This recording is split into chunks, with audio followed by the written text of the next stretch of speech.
Doctor Astudillo, ¿cómo está? Muy buenos días. Sí, muy buenos días, señor Rodolfo, ¿cómo está? Buenos días, encantado de estar con usted. Qué gusto, doctor. Cuéntenos, ¿cómo podríamos asimilar este tema de la detención preventiva, que en este, seguramente como en muchos otros casos, no ha funcionado? Voy a dar mi opinión desde un punto de vista técnico, ¿ya? No es que la prisión preventiva propiamente dicho no haya funcionado, ¿no es cierto? Porque estas personas, mal que bien, han cumplido, hasta donde ha trascendido, los plazos máximos previstos en nuestra legislación. No, está bien, pero me refiero, ¿para qué sirve la detención preventiva? ¿Para qué sirve? Okay, ¿Para qué sirve? A eso justamente iba, ¿no? Que en relación a la prisión preventiva existen plazos máximos previstos en la ley procesal. Lo que está fallando, en buena cuenta, mejor dicho, lo que está fallando aquí es justamente el plazo que tenía el Ministerio Público y el sistema de justicia aquí para culminar todo el proceso penal con una sentencia, ¿no es cierto?, que determine a los responsables y eventualmente, pues, a las personas que eventualmente puedan considerarse inocentes. Entonces, lo que ha fallado acá es en relación al sistema, ¿no es cierto?, porque, repito, mal que bien, la prisión preventiva aquí se ha cumplido. Entonces, lo que habría que evaluar, lo que habría que examinar es cuáles son los motivos que han generado, ¿no es cierto?, que justifican que al día de hoy todavía no existe una sentencia judicial en última instancia que haya determinado la responsabilidad penal de estas personas, ¿no es cierto? Porque también es cierto que para llegar a la etapa final del proceso penal, que es el juicio oral, tienen que darse también determinados pasos previos para que se respete el debido proceso, ¿no es cierto? Mal que bien, estas personas tienen derecho a ser juzgadas dentro de un juicio justo, a aceptar responsabilidades hasta cierto grado, hasta donde lo hayan aceptado, y declararse inocente en aquellos cargos que ellos obviamente no estén dispuestos a aceptar. Muy bien, doctor, permítame. En este caso de esta chica Sol Siret Rodríguez, en este caso específico, ¿el tema está todavía a nivel de la Fiscalía o ya se había acusado? No, hasta donde ha trascendido, entiendo que en este momento el proceso penal se encuentra en la última etapa, se encuentra ya en etapa de juicio oral. Es decir, que ya... O sea, ya hubo acusación. Entonces mi pregunta es, cuando hubo acusación, ¿por qué el juez, ya la detención preventiva quedaba de lado, por qué el juez no dictó la comparecencia restringida, la detención, etcétera, etcétera? Estas personas han estado con una prisión preventiva que se ha venido aplicando en este caso desde el mes de febrero del año 2020. Estas personas han estado privadas de su libertad más de 2 años. La Fiscalía, entiendo, hasta donde ha trascendido, ha pedido las prolongaciones, es decir, ampliaciones del plazo máximo de prisión preventiva, que en este caso ya se agotaron, y el problema que ha todavía persistido es que todavía no ha sido posible terminar el juicio oral para poder condenar a estas personas. Disculpe mi ignorancia, doctor Astudillo, usted de repente me va a jalar, pero el tema es el siguiente. Yo pensaba, o esto fue así antes, que el fiscal o la fiscal acusaba y entonces, claro, antes se llamaba abrir autoapertorio. El juez abre, digamos, el proceso y decide la comparecencia simple o la comparecencia restringida o la detención de la persona. ¿Ya no es así? No, así es.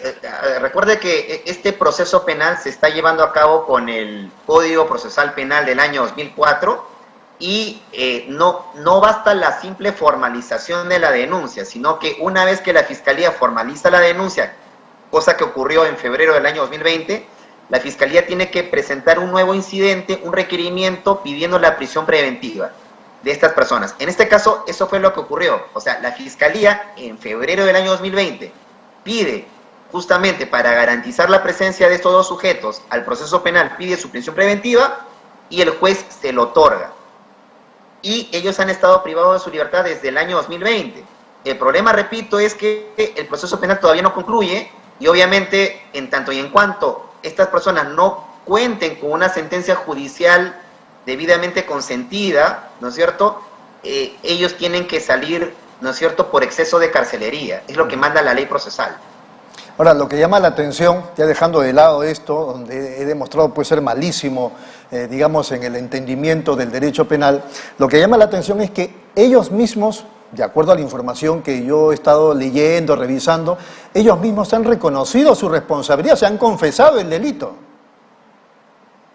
Ahí, sí, a ver, coloquialmente podríamos afirmar, probablemente la persona, digamos, que no sabe cómo se maneja el proceso penal y cuáles son los requisitos, podría afirmar que efectivamente existe un reconocimiento de responsabilidad.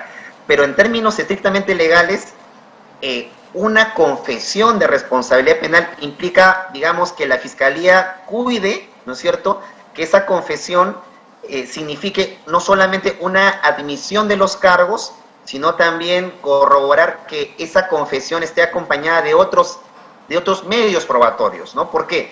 Porque justamente lo que el Código Procesal Penal quiere evitar es que a quien confiesa pueda, por ejemplo, ocultar la verdad, ocultar ciertas cuestiones, ciertos hechos, o de repente incluso autoinculparse, ¿no? Para proteger a otras personas, ¿no es cierto? Eso es algo que la Fiscalía siempre intenta cuidar porque lo manda la ley. Usted no recuerdo si recordará el caso de un empresario que mató a 3 motociclistas hace 4 o 5 años en la Costa Verde. El empresario salía de un restaurante con su camioneta, invadió el carril contrario y mató a 3 personas. El sujeto huyó de la justicia, sí, ¿no es cierto? Así es. Y un trabajador dependiente de este señor al día siguiente se presentó ante la policía para decir que era culpable. Claro. Sí, para decir que él era culpable. Entonces, claro, justamente para evitar esas circunstancias de confesiones burdas, ¿no es cierto?, es que la ley trata de evitar eso y exigirle a la Fiscalía justamente que permita corroborar que la confesión se lleve a cabo y se pueda corroborar con otros medios probatorios. Hasta donde ha trascendido, por ejemplo, habría que matizar muy bien si es que estamos aquí ante algunas circunstancias de confesión, porque usted recordará que al menos hasta donde ha trascendido, este joven Kevin, que es la pareja de Andrea, la que habría dado muerte a Solciret, él lo que dice es que ella planeó todo eso, ¿no? Planeó la muerte de Solciret y que él simplemente llegó para ayudarla a ella a ocultar el cadáver. Entonces, si es así, no estamos realmente ante una confesión, porque lo que exige el Código Procesal Penal es que quien confiesa reconozca todos los cargos. Y aparentemente, en relación a este señor, parecería que no está reconociendo todos los cargos, por lo tanto no estamos hablando de una confesión. Y respecto de Andrea, también habría que matizar si efectivamente lo que ella dice es una confesión, porque ella, digamos, lo que dice es que ha sido un accidente.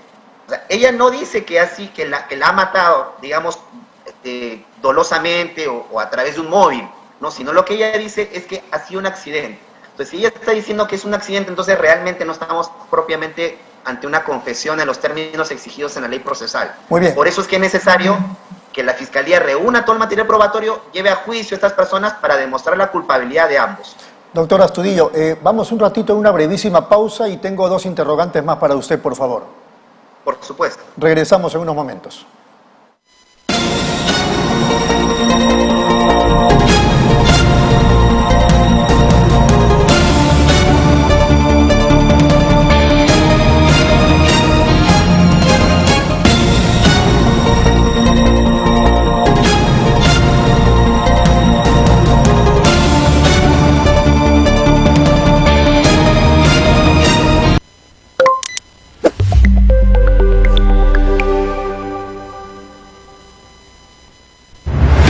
Nueva app de Derrama Magisterial. Maestro y maestra, realiza tus consultas y operaciones en la palma de tu mano. Con el nuevo app Derrama Magisterial podrás realizar tus operaciones en todo momento y desde cualquier lugar. Solicita un crédito, consulta el estado de tu cuenta individual, accede al estado de tus créditos, actualiza tus datos, accede al servicio de asesoría legal gratuita. Ubica nuestras oficinas a nivel nacional. Descárgalo hoy mismo en tu Play Store. Derrama Magisterial, seguridad social para el maestro.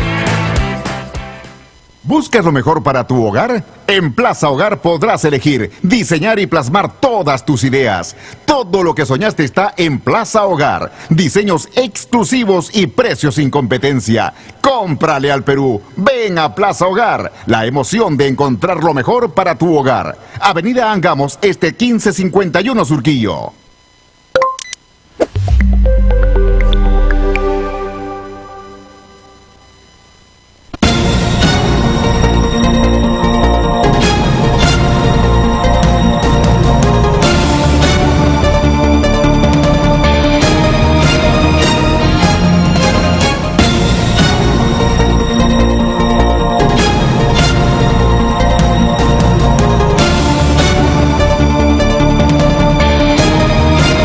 Muy bien, seguimos aquí en Nativa Nos Conecta, esto es Pulso Informativo, estamos conversando nada menos que con el doctor Guillermo Astudillo, abogado, penalista, catedrático universitario, a propósito del caso de esta chica lamentablemente fallecida en el 2016, Solciret Rodríguez. Bueno, de acuerdo a lo que hemos conversado, doctor Astudillo, digamos que puede haber fallado el sistema, el Código Procesal Penal, los fiscales, los jueces. Al margen de quienes hayan tenido o tienen la culpa, ¿qué es lo que se puede hacer en este contexto en el que ya se cumplió la detención preventiva y tienen que salir en libertad estas dos personas? Muy buena pregunta. Fíjese, la legislación procesal le da opciones a la Fiscalía para que pueda requerir a la justicia, al juez, que se le impongan medidas de comparecencia con restricciones justamente para asegurar la presencia de ambos acusados al juicio oral, que es la última etapa que falta terminarla. Entonces, entre esas reglas de comparecencia están muchísimas. Entiendo que se le ha impuesto la obligación de acudir a todas las audiencias del juicio oral. Está la obligación, por ejemplo, de ir a firmar cada 30 días un cuaderno de registro al Poder Judicial, y está también el pago de una caución económica de 60.000 soles que deben pagar los acusados para poder, ¿no es cierto?, asegurar su presencia al proceso penal. Entonces, ante la imposibilidad de que la justicia pueda dictarle o prolongar la prisión preventiva a estas personas, lo que debe hacer, eso sí, el juzgado es, digamos, controlar que las reglas de comparecencia se cumplan cabalmente y, digamos, tomar las medidas de precaución necesarias para evitar justamente el riesgo de fuga, ¿no?, que es lo que no se quiere. Claro. Si es que se incumple una de las reglas de comparecencia, el juez obviamente sí está facultado para revocar esa medida y ordenar nuevamente la prisión de ambos acusados. Muy bien, en medio de todas estas noticias muy negativas sobre el caso de Solciret Rodríguez, y hay muchos otros casos seguramente vinculados a este tipo de lo que la sociedad puede llamar injusticias, queda claro que en medio de todo lo malo hay algo bueno. En ningún momento han sido absueltos. Es verdad, ¿no? Es verdad. Y no podrían ser absueltos, y esto, digamos, nos da una lectura también del estado del proceso penal, porque fíjese, si ambos hubiesen, digamos, admitido cabalmente toda su responsabilidad penal, probablemente este juicio hubiese culminado hace mucho tiempo, ¿no?, a través de mecanismos que simplifican el proceso penal, como una terminación anticipada del proceso penal, por ejemplo, ¿no? Podría haberse dado, pero el hecho de que estén todavía en etapa de juicio oral abre la posibilidad, de acuerdo a lo que ha trascendido, de que la Fiscalía logre condenarlos a una sentencia ejemplar, ¿no?, y ellos paguen, ¿no es cierto?, por lo que se les acusa. Muy bien, está clarísimo. Yo quería aprovechar 2 minutos, por favor, el tema de la hija del presidente de la República, que se condice también con la situación en su momento, ya hace tiempo atrás, de una de las hijas o de las 2 hijas de Keiko Fujimori. Digamos, sacar a la luz las intimidades respecto de sus edades, publicar sus partidas de nacimiento y hablar de estas criaturas. Eso, digamos, en el ámbito de un Estado de Derecho, ¿cómo se aprecia si tiene sanción o no tiene sanción? Esa es una circunstancia muy delicada, porque efectivamente los menores de edad están protegidos por la Constitución, por el Código del Niño y del Adolescente. Tienen los medios de comunicación tienen ciertas restricciones en relación a publicar no solamente imágenes de los menores, ¿no? Sino también datos personales que permitan identificarlos. Entonces, allí sí se abre un debate que probablemente no se va a zanjar tan fácilmente, porque por un lado está justamente el derecho de los menores a que no se invada su intimidad y su privacidad por el hecho justamente de ser menores, pero por otro lado está también el derecho de la ciudadanía de conocer, ¿no es cierto?, información relacionada con temas de interés público. Entonces, aquí el tema es muy delicado. Me parece que los medios de comunicación tendrían que tener cierto cuidado sobre la información que propalan a los medios de comunicación, ¿no es cierto? Porque normalmente cuando un medio de comunicación quiere publicar una imagen, ya se sabe, ¿no es cierto?, que tienen que poner una, ¿cómo le dicen ahí? Una captura fantasma de la imagen para no afectar eventualmente un mosaico. la imagen de los menores.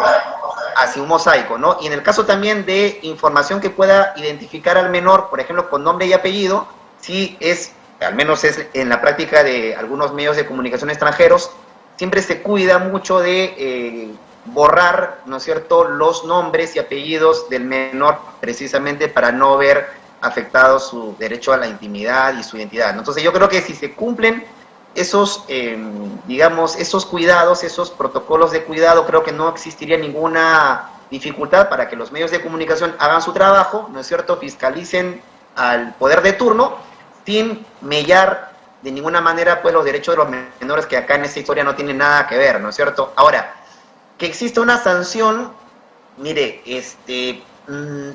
me parece que en la Ley de Protección de Datos Personales sí existe una medida, ¿no es cierto?, pero en términos de multas, ¿no?, que prevé la norma administrativa para aquellos que afecten, por ejemplo, los datos personales o información que tiene que ver con menores de edad, ¿no?, que permitan identificarlos. Entonces, salvo eso, me parece que no hay ninguna otra multa a nivel administrativo que se pueda invocar a aquellas personas que infringen esta norma.